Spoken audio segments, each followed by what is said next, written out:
Coba bayangkan, suatu hari artificial intelligence memanipulasi laporan keuangan perusahaan. Investor tertipu, negara rugi, harga saham anjlok, tapi masalahnya pelakunya bukan manusia, melainkan algoritma. Pertanyaannya, kalau AI melakukan fraud, siapa yang akan masuk penjara?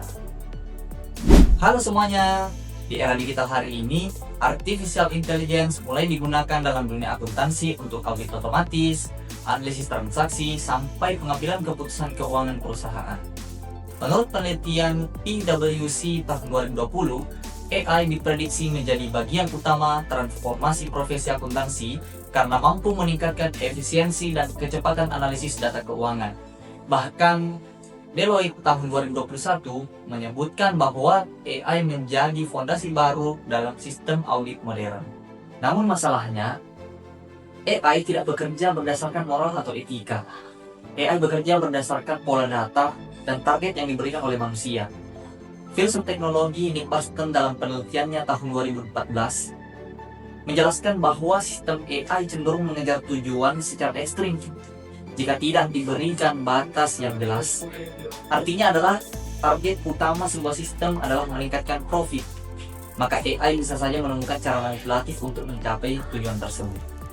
Mari kita coba bayangkan bersama, ketika AI menemukan bahwa dengan mengubah klasifikasi akun, menyembunyikan beban tertentu, atau memindahkan transaksi antar periode, maka laporan keuangan perusahaan akan terlihat lebih sehat.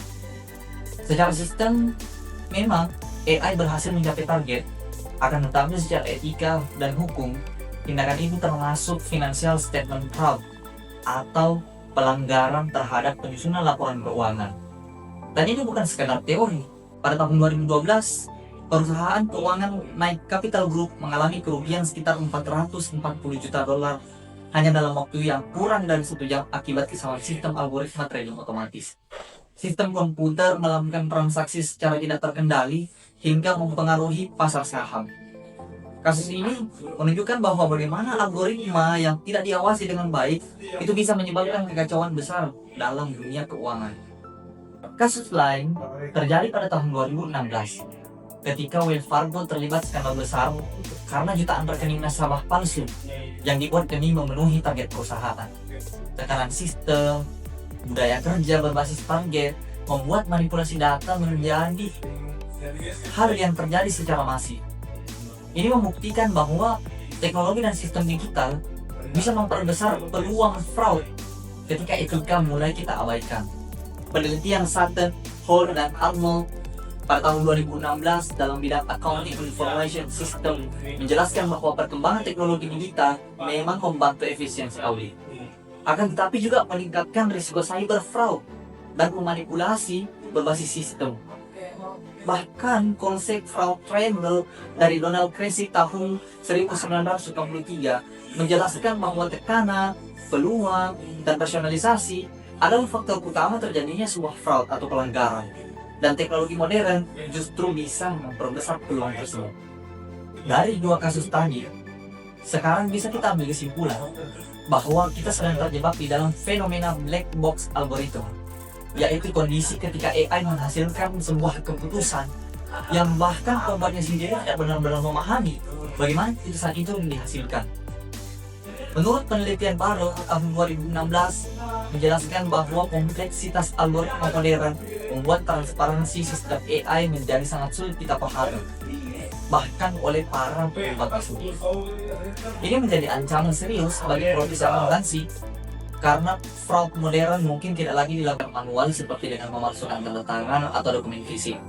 Fraud masa depan bisa tersembunyi dalam coding, machine learning, dan sistem otomatis yang sulit diaudit oleh manusia biasa. Menurut penelitian Kokina dan Davenport pada tahun 2017 bahkan menjelaskan bahwa profesi audit harus mulai beradaptasi dengan artificial intelligence agar mampu memahami resiko digital pada masa depan. Disinilah pentingnya penalaran kritis dalam dunia akuntansi.